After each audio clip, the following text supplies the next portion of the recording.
Nah, mereka sudah mengetahui adanya saya, mereka kemudian mengejar, Yai. Mengejar saya sampai kemudian kita dikepung. Itu juga menyatakan untuk bakar mobilnya, hancurkan, dan mereka memecahkan kaca belakangnya. Pesan dengan teman-teman, dimaafkan, maafkan aja, karena sebenarnya teman-teman kita itu, saya percaya orang Karawang tuh baik. Iya, pasti. Saya tahu orang Karawang, saya hidup di Karawang lama, dengan orang-orang Karawang lama, sampai hari ini kita bergaul, orang-orangnya baik. Nah, ketika ada sesuatu yang itu, karena dia menganggap bahwa itu baik, gitu loh. Assalamualaikum warahmatullahi wabarakatuh. Waalaikumsalam warahmatullahi wabarakatuh. Alhamdulillah, wassalatu wassalamu ala rasulillah Sayyidina Muhammad ibn Abdullah wa ala alihi wa ashabihi wa man tabi'ahu wa wala. Amma ba'du, para pemirsa pada Suka TV dimanapun Anda berada, alhamdulillah Allah masih mengizinkan kita semua bisa bertatap muka meskipun lewat udara. Hari ini saya kembali kedatangan salah seorang saudara saya. Tentu panjenengan semua sudah kenal, Tubagus Nur Fadil atau dikenal dengan Tubagus Mugi. Mungkin ada yang akan kita obrolkan karena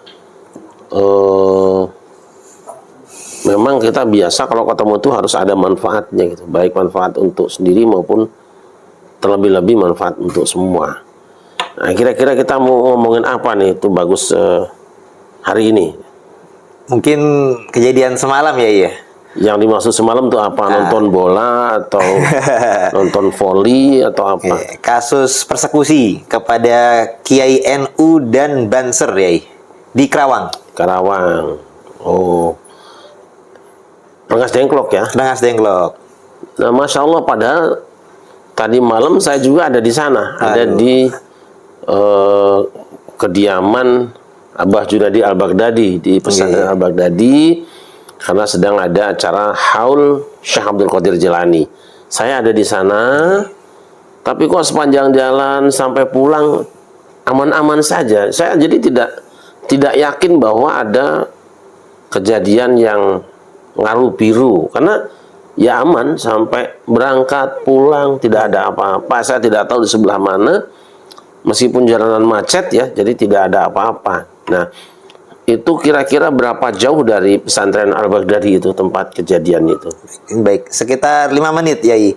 Jadi emang kalau Yai alhamdulillah belum diincer, sedangkan kalau saya karena kedekatan dengan tokoh tertentu, Kiai Madin Usman, itu ternyata tokoh yang sudah diincar-incar, Yai. Ini jadi ternyata kita ketahui. Jadi begini, Yai, kan pada dasarnya kejadian itu kan tanggal 10 Agustus malam, Yai ya. Jadi sebenarnya kita pun juga diundang ke tempat yang sama dengan Yai. Tapi kalau Yai langsung ke lokasi tujuan, kalau kami diarahkan untuk berhenti dulu di tempat transit di pesantren Manbaul Ulum, pimpinannya. Kalau saya nggak diincer-incer itu mungkin karena ngincer apanya, kan duitnya nggak ada, mobilnya juga murahan gitu kan, dan dia kan orang penting lah, orang tidak penting gitu lah. Nggak penting, tapi alhamdulillah Yai semalam di tempat siapa nih? Undangan khusus mungkin ya, jadi ini ya. Kita diarahkannya ke pesantren Manbaul Ulum, Kiai Asep. Itu sekitar 5 menit. Jadi arahan panitia untuk ke sana dulu, nanti konvoy di kawal Banser. Nah, justru kita anggap sepertinya itu bakal aman dan baik-baik saja, ternyata malah tidak aman. Karena ternyata pengamanan kepolisian dan lain sebagainya adanya di tempat pesantrennya Kiai Junaid Al-Baghdadi. Di tempat transit sama sekali tidak ada pengamanan. Sehingga ketika kami sampai di sana, ternyata ada masa tertentu lah. Jadi ibaratnya ini kan kaitannya dengan perselisihan, konflik, masalah kalangan oknum atau itu Habib dan pengikutnya, Yai.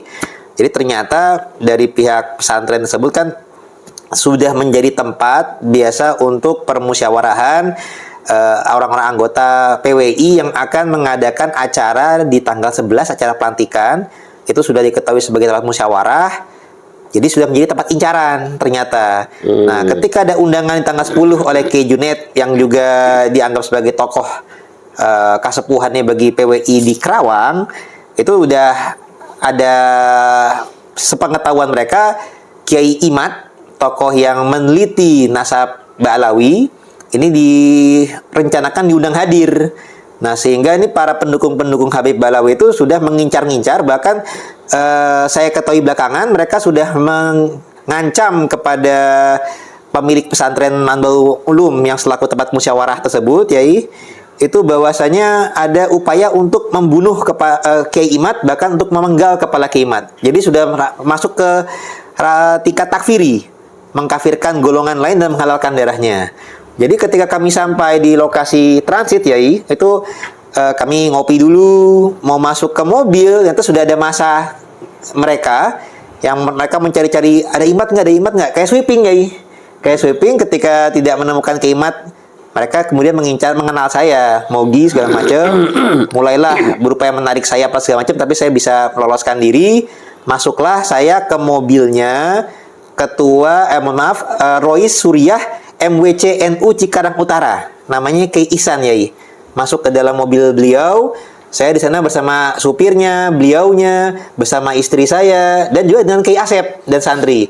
Jadi Kiai Asep pun tuh yang pemilik pondok pesantren Manbaul Ulum juga ikut bersama kami, dan kami juga kemudian ada rombongan lain tuh, juga ada Ki Anom, juga ada Banser. Tapi karena mereka sudah mengetahui adanya saya, mereka kemudian mengejar, Yai. Mengejar saya sampai kemudian kita dikepung. Itu juga menyatakan untuk bakar mobilnya, hancurkan, dan mereka memecahkan kaca belakangnya. Kaca belakang itu, Yai, padahal ada simbol NU. Jadi ini kan ibaratnya mereka tidak menghargai simbol NU, tetap dipecahkan. Spion juga kena, dan juga anggota Banser 2 orang pun dipukuli sampai dengan bonyok-bonyok, Yai. Jadi ini kami prihatin, waduh, ini NU adalah organisasi Islam terbesar di Indonesia, bahkan mungkin di dunia, karena jumlah umat Islam terbaik di dunia di Indonesia. Tapi ini direndahkan oleh gerakan radikalisme yang mengarah pada kekerasan. Udah gitu cara-caranya mirip dengan cara komunis, ya. Mohon maaf kalau bagi pendapat kami, karena mereka tidak memedulikan adanya kiai, tidak memedulikan adanya perempuan, tidak memedulikan adanya banser yang mengawal. Itu semuanya mereka sikat tanpa pandang bulu, ya. Ya, saya ingin melihat peristiwa ini sebagai peristiwa yang baik lah.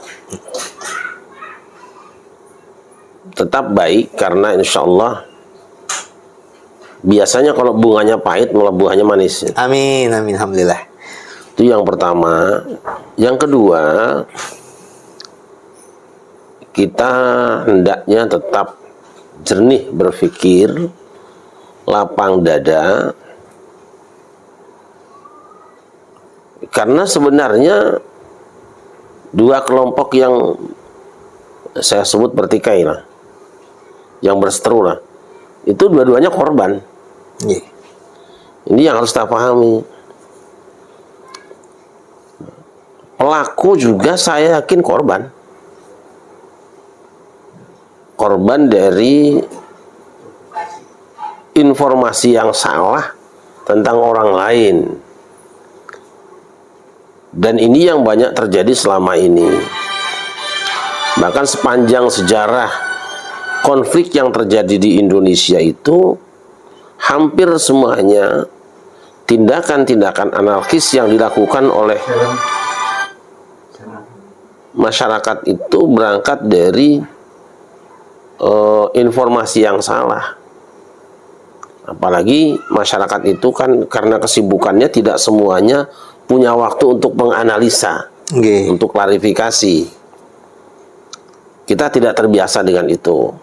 Jadi mereka adalah korban dari orang-orang yang tidak bertanggung jawab, yang punya kepentingan dengan situasi itu. Jadi ada orang-orang yang butuh itu terjadi,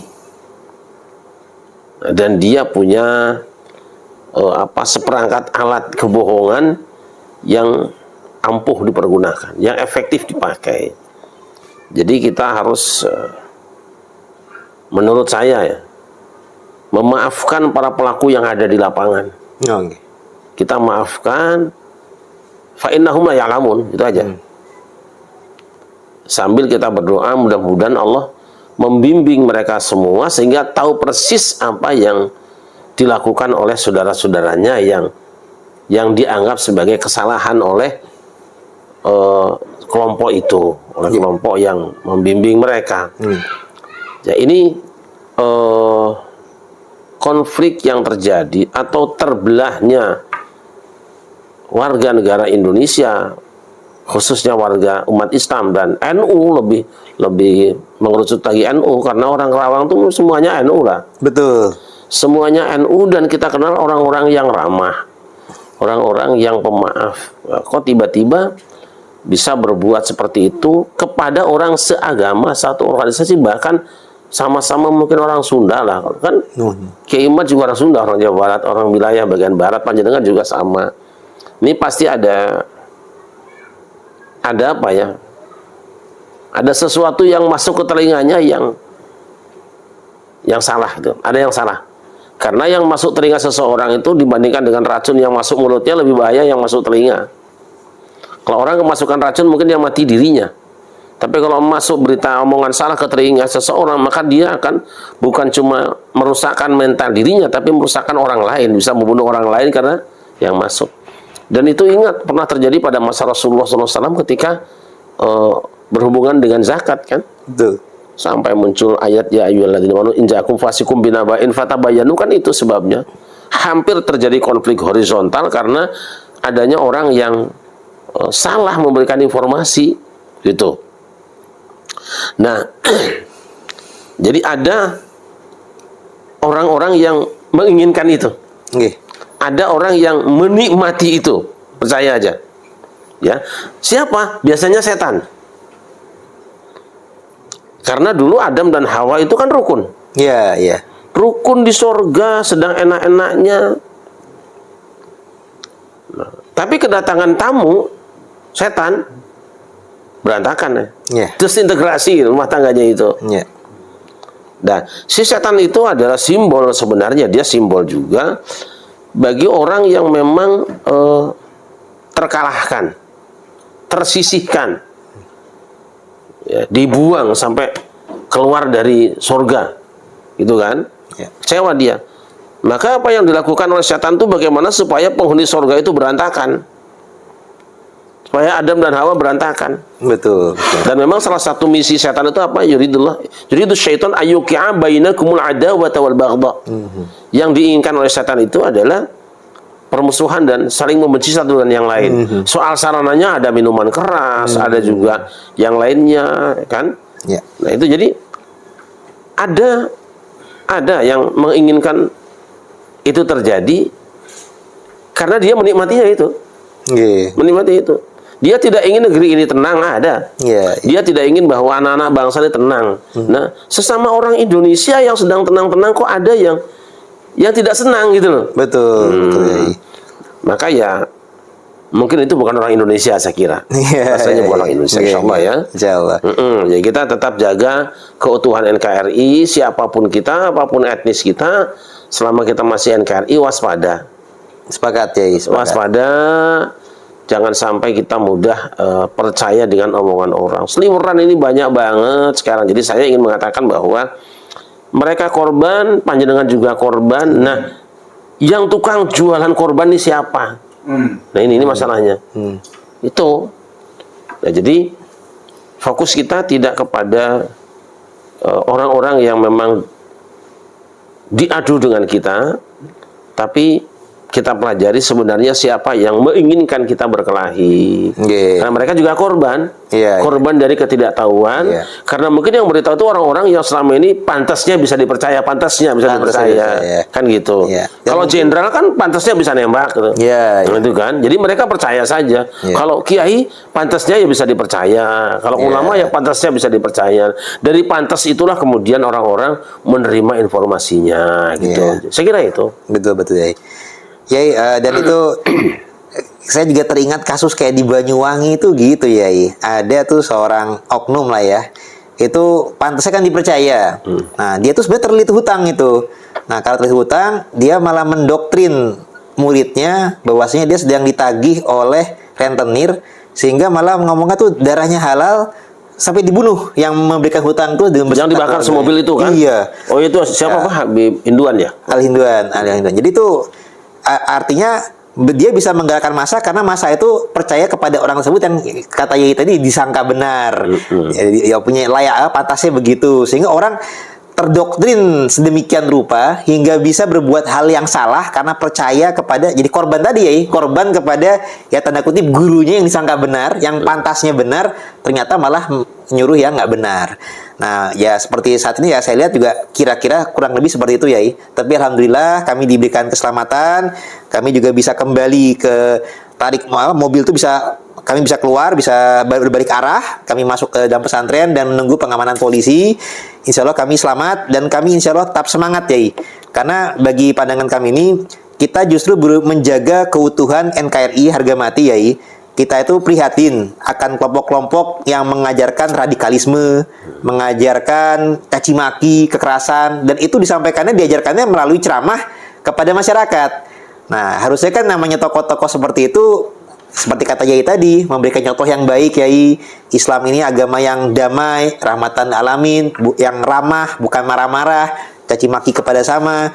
Tapi kok ini malah memutarbalikkan ajaran Islam, dia balikan menjadi ajaran kok yang bengis, yang tidak beradab, malah jadi biadab, caci maki. Nah, ini kan kami lihat juga dalam MUI sudah ada 10 kriteria yang sesat. Ini mereka sampai dengan masuk 5 kriteria sesat ya, sampai melecehkan dan merendahkan Nabi, tidak sesuai dengan rukun iman, tidak sesuai dengan rukun Islam, kemudian juga mengkafirkan. Nah, bahkan kemarin itu ya, takfiri mengkafirkannya itu sampai dengan kami lihat sampai merasa boleh menghalalkan darah sesama umat Islam yang berbeda pandangan dengan mereka. Padahal kan tuh harusnya ya kita sekedar menyajikan suatu kajian yang sifatnya ilmiah, diterima silakan, enggak juga silakan. Tapi apabila tidak terima, mbok yao counternya ya secara ilmiah saja, diskusi ilmiah, bukan dengan cara emosi, kemudian malah berupaya melakukan tindakan kekerasan, demonstrasi, bahkan anarkis ya, bahkan menghalalkan darah orang lain. Ini kan sangat tidak sesuai dengan ajaran agama Islam. Jadi kami harap nih bisa menjadi perhatian bersama bagi kalangan ulama umaro. Hal-hal seperti ini harus diwaspadai karena tidak sesuai dengan Pancasila juga ya. Di mana Pancasila ini kan mengajarkan kemanusiaan adil beradab, keadilan sosial bagi seluruh rakyat Indonesia. Juga sila keempat harus ada dengan melalui musyawarah. Kalau di Islam dengan tabayun, bukan dengan cara yang tidak mau diskusi, tidak mau musyawarah, tapi menggerakkan anggota-anggotanya atau pengikut-pengikutnya untuk gerakan radikalisme secara emosional. Yang harusnya itu ada diskusi ilmiah, malah dengan tindakan yang emosional anarkis ya. Ya memang kita ini umumnya senang dibohongin. Siapa yang tidak tahu bahwa film itu bohong? Tapi kita senang. Dan kita senang dengan kekerasan. Meskipun kita sendiri tidak mau jadi korban kekerasan. Coba film laga, banyak penggemarnya. Tapi kalau cuma film orang salaman, halal bihalal, itu nggak seneng, nggak ada yang seru. Jadi sebenarnya kita sudah dibentuk mindset kita supaya seneng dengan kekerasan, dengan membenci orang, dan itu masuk dalam dunia dakwah. Di dunia dakwah itu kalau orang ngomong kenceng, tuh dianggap sebagai itu benar dan baik, gitu loh. Padahal betul-betul menyelesaikan masalah. Dakwah yang baik itu adalah menyampaikan nasihat yang menyelesaikan masalah umat. Tetapi yang terjadi, ada orang yang ketika berbicara itu sebenarnya bisa tidak dengan suara kencang. Bisa, rukun Islam itu 5. Enggak kan kudu kencang. Rukun Islam itu 5 kan sama. Betul ya. Tapi ada orang yang memang senang penampilan kekerasan gitu. Itu cerminan dari memang jiwanya yang senang dengan keras ya kan. Sama kita nyembelih binatang itu harus dipancung gitu kan. Cukup binatang kita pegang tajam goloknya, harus dipancung dah. Tapi kita kadang-kadang senang aksi, senang aksi. Nah, tradisi senang aksi itu kemudian membentuk jiwa kita.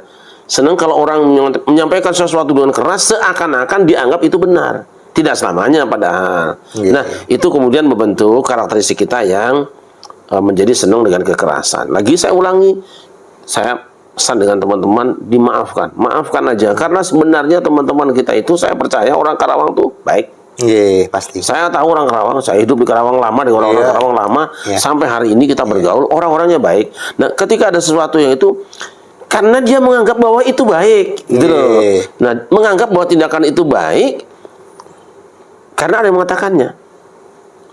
Jadi, berpisahnya antara Adam dan Hawa itu bukan karpe dewi, karena dia percaya dengan setan dan menganggap setan baik. Karena kan setan sudah meninggalkan surga sudah cukup lama. Mungkin kalau sekarang tuh ya kuliah di luar negeri kan, pulang kemudian jadi baik dianggapnya kan. Iya, iya. Lalu percaya karena dia ingin melakukan kebaikan. Keikhlasannya ingin melakukan kebaikan sampai mati pun akan kulakukan demi membela yang baik ini. Nah, Dalam itu dia. pandangannya. Maka kita jangan bosan-bosan. Pertama kita memaafkan, kedua kita mendoakan, yang ketiga terus lakukan penyampaian pendidikan secara sabar. Harapan kita ada harinya di mana mereka juga pada akhirnya oleh Allah diselamatkan dengan ternyata yang benar ini. Amin, amin. Coba kurang apa jahatnya tukang sihir? Kenapa dia mau-maunya mencegat Musa, bersepakat untuk membunuh Musa dengan sihirnya itu? Kan Nabi Musa baca ayat, bawa dalil, ingin menyelamatkan mereka. Betul, ya. Wassalamu ala man ittaba'al huda. Kesejahteraan itu adanya ikut petunjuk Allah. Tapi kok mereka malah mau bunuh Musa? Karena Fir'aun yang menyampaikan narasi bahwa Musa itu orang salah. Iya. Tapi kan ketika sudah dibuktikan adu argumentasi, ada saatnya tukang sihir juga sadar kok bahkan dia merupakan jamaah pertama Nabi Musa. Iya.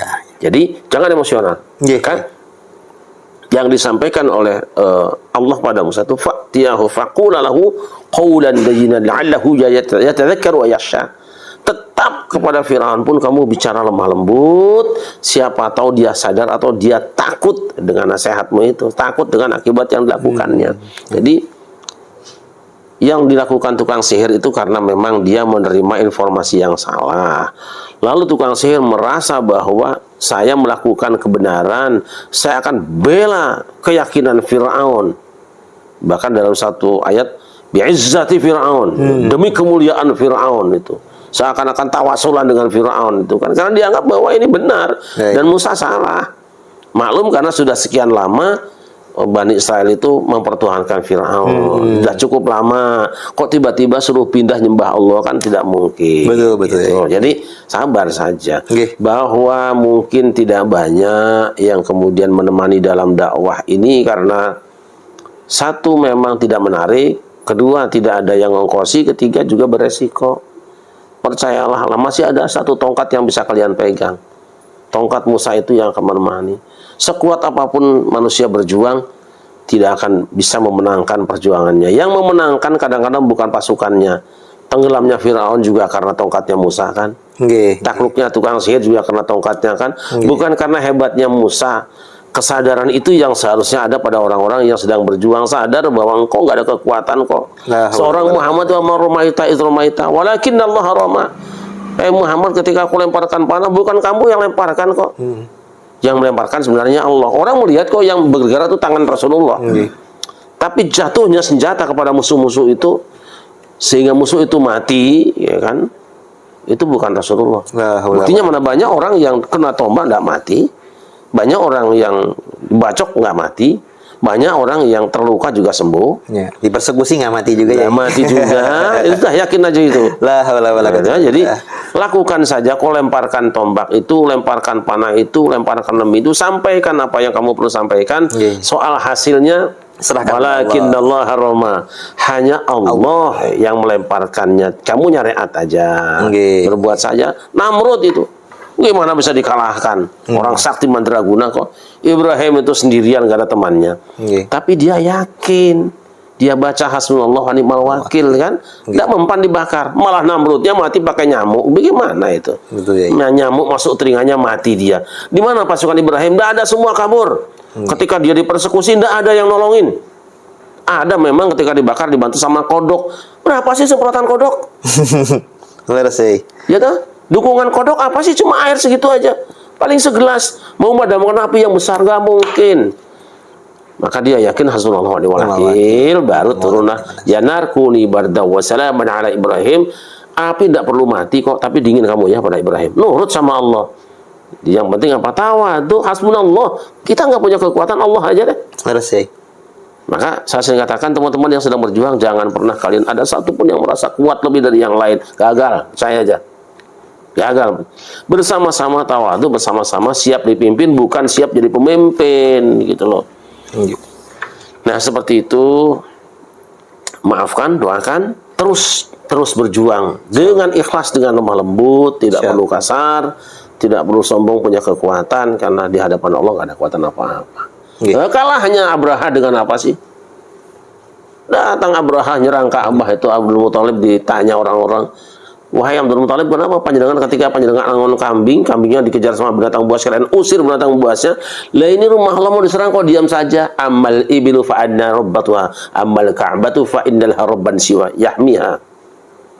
Kambing itu memang aku yang angon. Tapi kalau Ka'bah ada yang ngurusnya, biarin aja yang ngurusnya, nanti yang nanganin. Allah.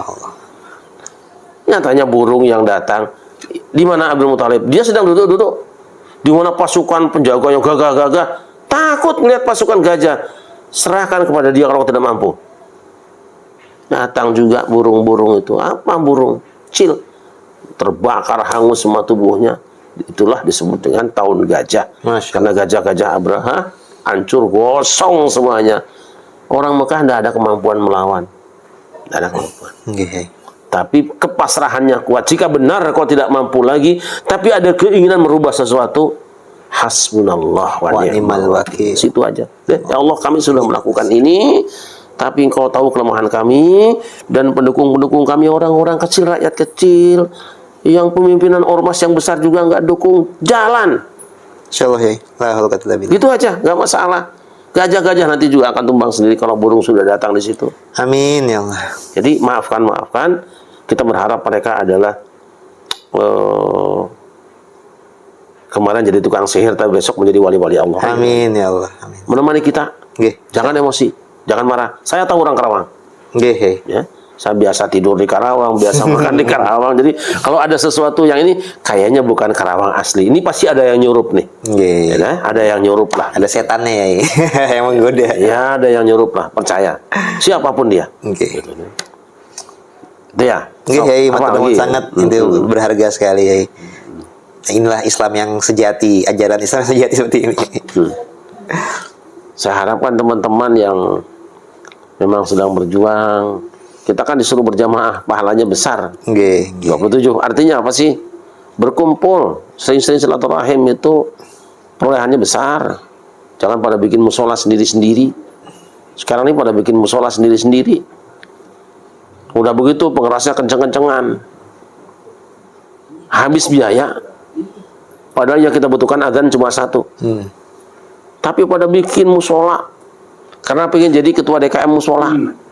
Pengen jadi imam musola. Saya bilang, orang yang berjuang itu harus siap dipimpin. Tidak pengen jadi pemimpin. Karena yang penting apa? Bukan posisi, tapi fungsi.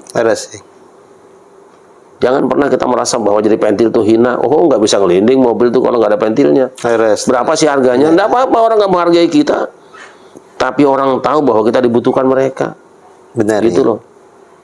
Apa yang paling mahal? Jok karena didudukin sama artis? Enggak juga. Itu kan hanya fungsi kecil sebetulnya. Diganti papan biasa juga bisa. Benar ya. Tapi yang paling penting adalah itu tadi, bahwa kita semua berfungsi. Saya selalu ajak teman-teman, tolonglah semuanya siapkan dirimu untuk menjadi orang yang siap diperintah, siap jadi anggota, siap kerja semampunya. Jangan pernah berpikir aku ingin jadi apa, jangan. Karena Allah sudah menentukan makommu itu sesuai dengan halmu gitu loh. Keadaanmu itu menempatkan dirimu di mana. Saya kira itu ya. Terima kasih, matur sangat ya. Coba dicari teman kita yang kemarin mempersekusi itu, anjang sanalah, anjang sana. Saya yakin di hatinya paling dalam, asal tahu bahwa ini kebaikan, gak akan seperti itu. Insya Allah. Gak akan seperti itu. Saya juga kalau punya waktu saya ingin mencari juga, karena ini saudara saya juga sama. Jangan sampai ada kesan saya hanya barang dengan itu bagus doang. Saya bisa juga kenal dengan yang bagus juga bisa. Biasa saja karena bagus ukurannya kan bukan dari Betul, itu ya. betul ya. Fungsinya Betul, kita ya. cari tongkat-tongkat tadi, ajaklah angon kambing, ajaklah terima wahyu di Bukit Tursina, Masya Allah. ajaklah bertemu Fir'aun. Kemana saja itu tongkat dibawa oleh Musa, tidak pernah merasa hina. Ngerasa ya. Gitu. Nyatanya kita butuh. Nggih. Saya kira itu. Teman-teman semua sabar. Tapi pada sisi lain berarti kita masih kurang gencar dalam menyuarakan kebaikan. Berarti apa? Fiqh dakwah kita harus diperbaiki. Produk yang bagus kurang iklan, banyak yang busuk di tempat. Ngerasa. Marketingnya juga Marketingnya kurang marketingnya. Dakwah itu kan marketing. Nggih. Mengkampanyekan kebaikan. Kita tetap ingin bahwa NKRI ini utuh, apapun yang terjadi biar itu lewat, tapi kita akan berjuang supaya hal yang sama tidak akan terjadi di hari yang akan datang. Amin ya Dan Allah. kita akan menikmati kedamaian apapun fungsi kita, terserah. Tidak penting mau jadi apa saya, jadi taruh di mana saya, tidak apa-apa. Taruh dulu di bawah juga biasa aja. Yang penting damai, gitu aja. Amin. Ini yang diusahakan oleh pada suka. Di sini suka, ini suka, pada suka, itu kita cari itu aja. Nggih. Capek lah. Sehebat-hebatnya musim perang lebih senang damai kan? Betul. Iya. Perang, menang. Walaupun menang capek. Mendingan damai. Pidato kan, mau pidato, foto-foto udah enak banget. Ya, itu aja. Nggih, matur nuwun sangat ya. Saya mohon maaf juga karena semalam saya ada di situ di Al-Baghdadi. Kemudian jam 1 baru saya pulang. Alhamdulillah ternyata aman, nggak ada apa-apa toh. Nggak ada apa-apa.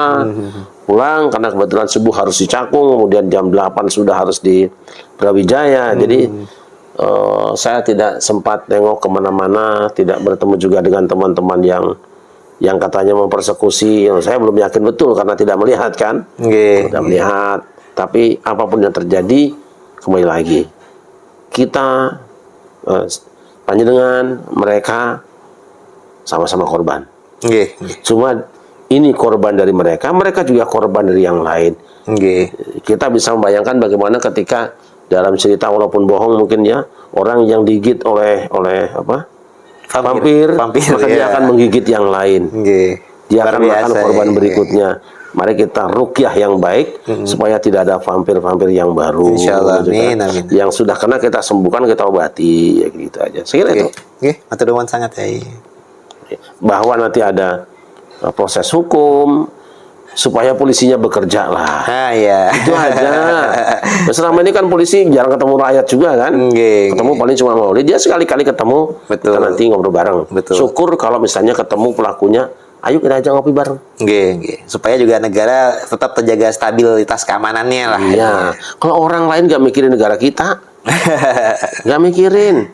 Nggih. Yang mikirin ya kita. Anak-anak kita sendiri mungkin mereka lebih muda dari kita. Ketika kita tidak ada, mereka akan melanjutkan kebiasaan baik kita menjaga negeri ini kan. Betul. Itu aja. Betul. Kalau tidak juga mereka mungkin anak cucunya nanti juga bisa bersemu dengan anak cucu kita semua. Betul. Itu aja. Jangan memperpanjang permusuhan lah. Nggak baik. Nggak baik. Hanya satu yang boleh jadi musuh kita. Inna syaitana lakum aduwwun fattakhidhuhu aduwwa. Innama yad'u hizbahu liyakunu min ashabis sa'ir. Setan itu musuh kamu. Kalau dia sampai kapanpun perlakukan sebagai setan. Jadi hanya ada setan yang dimusuhi. Yang bukan setan tidak usah dimusuhi. Yang kesurupan setan diruqyah, begitu aja. Rumah ada setannya diusir rumahnya. Setannya bukan rumahnya. Itu aja. Kita semua rawan kesurupan setan. Ya kan kalau orang apa namanya terbiasa makan banyak dibuang-buang juga kan itu ikhwana syayatin, saudaranya setan. mubazir. Tidak mungkin setan punya saudara kalau bukan setan kan? Nggih. Gitu. Kita biasa aja. Jadi teman-teman yang tadi malam terjadi sesuatu di Karawang dengan saudara saya atau Bagus Muge, juga yang Kiai Ihsan, Kiai Ihsan, Roy Surya, MWCNU, ayo kita Cikarang Utara, dan Banser juga. Banser kita berpikir kembali untuk kedamaian negeri kita, ya. Kalau ada sesuatu yang tidak nyaman, jangan mudah percaya dengan kata orang. Saya gitu, saya benci dengan seseorang saya temui. Dulu, maaf saya mampir ya, ini ingat, saya tuh benci dengan Gus Dur. Karena pemikirannya seperti itu. Benci karena beliau pernah mengatakan sesuatu. Kalau tidak salah di media Indonesia tahun 98. Saya dengan teman-teman datang ke sana. Membawa bekal kekecewaan. Buat tabayun tapi ya. Tapi tabayun. Iya. Saya di sini, Gus Dur di sini, teman-teman di situ. Udah minum teh pagi, dia nanya ada apa. Ya kita pokoknya udah menyiapkan 100 jurus lah gitu, berpuluh jurus untuk menjatuhkan statement dia. Kan? Karena anggapan bahwa dia mengatakan sesuatu yang nggak benar. Tetapi setelah diklarifikasi, saya baru tahu yang salah saya. Karena apa? Yang kita baca cuma dari koran, lalu kita pahami, menafsirkan hati orang. Nggak boleh. Begitu disampaikan, gini, benar. Tapi kalau orang yang tidak mau klarifikasi, pasti abadi dalam kebencian. Contoh lain, ini penting saya sampaikan untuk saudara-saudara saya supaya terbiasa untuk klarifikasi, terbiasa untuk tetap silaturahmi, jangan menghamburkan energi kebencian. Nanti rugi sendiri benar. Lebih baik energi itu digunakan untuk yang lain lah. Misalnya Gus Dur pernah dulu memberikan solusi tentang bangunan suatu masjid yang nggak selesai-selesai. Dia tanya, apa masih ada dana porkas? STSB, judi itu. Masih ada. Itu aja. Biar cepat selesai masjidnya. Orang marah semua kan. Gus Dur diam aja. Ini kiai kafir, kiai munafik, kiai setan, kiai dajjal. Mosok bangun masjid pakai duit judi. Diam aja. Ya kita kan tidak mampu. Mampu, ya selesai kan? Selesai, duitnya jadi judinya. Duit porkas nggak jadi datang, masjidnya selesai. Jurus itu nggak kepikir.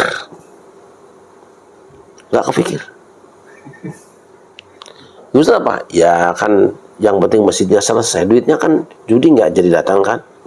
Nah, jadi kan dicela nggak apa-apa, kalau saya dicela biasa saja. Yang penting kan masjid selesai. Tapi orang yang tidak paham cerita ini akan terus mencatat di tulisan Gus Dur menghalalkan porkas. Nah itu orang buta. Seperti itu. Selalu saja kiai NU kadang-kadang diserang-serang. Misalnya ada lagi yang saya agak indah mengambil renungan itu. Ketika Pak Harto lengser ke Prabon, ini pelajaran kita. Gantung, tembak, lemparkan dari Monas. Apa kata NU? Dimaafkan saja. Jelek NU kan? Dimaafkan saja. Jasanya besar kok. Dari mana ngaji? Dari sahabat-sahabat Nabi. Ketika Utsman bin Affan dibunuh, yang menjaga rumah Utsman itu siapa? Hasan dan Husain. Tahu pelakunya. Dan Ali naik jadi khalifah, dia pegang kunci hukumnya. Jadi kalau orang hanya menduga-duga pelakunya Ali tahu persis anaknya yang rondain kok. Gitu. Tapi Ali tidak segera mengeksekusi pelakunya. Padahal orang yang bunuh harus dibunuh. Berkembang di masyarakat. Jangan-jangan justru Ali kerjasama dengan si pembunuh ini karena dia ingin mengambil jabatan ini. Buktinya Ali naik jadi khalifah sekarang. Lalu anaknya di situ ngapain jaga di situ? Bukan jaga dia, justru mengawasi orang yang kontra supaya pembunuhnya lancar. Coba itu. Ali cerdas. Dia tidak melakukan pembunuhan, tidak mengeksekusi, tidak mengkisos pelaku pembunuhan Khalifah Utsman. Bukan tidak tahu dalilnya, dia hafal Quran kok. Bukan tidak mengamalkan Quran. Iya tentu mau, dia orang tegak kok. Malah kemana saja dia bareng. Tetapi dia analisa. Dampak pelaksanaan hukum ini siap ke masyarakat. Yang membunuh Utsman beberapa orang saja. Tetapi dia mewakili sebuah kelompok besar. Karena memang negara dalam keadaan terpecah kekuatan politiknya. Andai si pelaku dieksekusi, terjadi perang saudara. Mana yang lebih baik? Meloloskan yang harus dibunuh dirubah hukum yang lain, atau dibunuh kemudian perang saudara sehingga yang mati ratusan ribu orang? Itu NU. Benar Pak Harto pernah melakukan kesalahan, tapi jasanya kan besar. Ketika beliau melakukan pelanggaran, bukan tidak mau NU tegakkan hukum, ya mau. Tapi gak usah teriak-teriak. Bayangkan kalau Pak Harto yang sudah 32 tahun memerintah Indonesia, kemudian dipermalukan. Beliau kan panglima tertinggi TNI juga. Beliau punya partai besar, Golkar. Terkenal kan dulu ABG, apa? ABRI, birokrasi Golkar. Apa yang terjadi? Perang saudara. Nah, itulah makanya kemudian udah dimaafkan saja. Jangan dianggap memaafkan seorang presiden itu disamakan dengan memaafkan maling. Beda. Kalau memaafkan maling ayam mah beda nilainya. Gak ada ngaruhnya. Tapi kalau kemudian seorang presiden yang punya kekuatan besar dan membangun negeri cukup lama, 32 tahun memimpin, dipermalukan hanya gara-gara kesalahannya, mana yang lebih baik? Rakyat memaafkan terus melanjutkan kehidupan yang damai, atau hukum beliau kemudian perang saudara puluhan tahun? Pilih yang mana? Maafkan. Nah itu saya minta teman-teman ambil pelajaran ini. Gak ada yang hebat perang, gak ada yang gagah perang, semua juga takut mati kok. Masa orang ketakutan hebat? Itu aja pesan saya, panjenengan cari, ketemukan orang itu, yuk ngobrol. Saya mau ikut. Insya Allah itu yang mencari mungkin penegak hukum ya. Saya juga gak kenal juga. Iya, tapi kan gampang sekarang mah, gampang. Jadi karena ada media sosial kan. Tapi kita siap memaafkan dan siap direndahkan orang, siap dihina orang. Untuk apa? Untuk kedamaian NKRI. Dah itu aja. Insya Allah ya. La haula wala quwwata illa billah. Matur nuwun sangat ya. Baik, saya kira pemirsa sekalian, ini bincang kita sedikitlah dengan Tubagus Muge, yang merupakan salah seorang di antara hamba Allah yang tadi malam menjadi dalam tanda petik korban di persekusi, di teror di Karawang. Tapi insya Allah lah, percayalah Anda siapapun yang melakukan tadi malam sudah siap memaafkan, insya Allah ya. Insya Allah. Karena Anda dan beliau sama-sama korban. Yang lainnya kita serahkan kepada aparat yang sedang bertugas. Moga-moga kepolisian tidak ragu-ragu dalam menegakkan kebenaran. Amin, dan ya tidak Allah. bosan memberikan arahan kepada warganya. Terima kasih. Assalamualaikum warahmatullahi wabarakatuh. Waalaikumsalam warahmatullahi wabarakatuh.